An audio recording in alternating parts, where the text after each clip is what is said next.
Hello दोस्तों, तो हम स्वागत करत तनी अपन यूट्यूब चैनल प्रजापति स्टूडियो में। अगर जे रउआ लोग हमारे चैनल पर पहली बार आइल बनी जा तो चैनल कर लीजिए सब्सक्राइब और बेल आइकन को प्रेस कर दीजिए ताकि भोजपुरी का हम सब खबर लेकर आवत रहिला, जौना से रउआ लोग तुरंते मालूम चलते रही।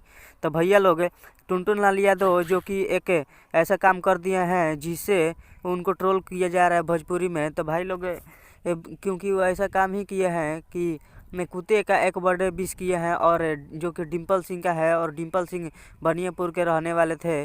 तो ऐसा इनको नहीं करना चाहिए था, लेकिन ये बहुत भी बड़ा गलत भी बात नहीं है, क्योंकि इंसान या कुत्ते ये कुछ फ़र्क नहीं समझे और बोल दिए। तो ऐसा, लेकिन टुनटुन लाल यादव को ऐसा नहीं करना चाहिए था, लेकिन किए हैं।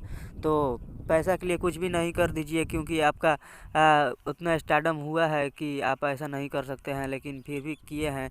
तो गलत तो है, लेकिन उतना भी गलत बात नहीं है। लेकिन आगे से ख्याल रखिएगा, ऐसा काम न करें कि जिससे आपको कोई भला बुरा बोले। तो भाई लोग, आप समझ सकते हैं टुनटुन लाल यादव, ऐसा उनको नहीं करना चाहिए था। तो अभी लोग नहीं देखे हैं तो जाकर इनका देखिए वीडियो, आपको भी मज़ा आ जाएगा देखकर भाई लोग। और चैनल पर पहली बार आए हैं तो सब्सक्राइब जरूर कर लीजिएगा, ताकि हम भोजपुरी की सभी खबरें लेकर आते रहते हैं और आप तक पहुँचाते रहते हैं।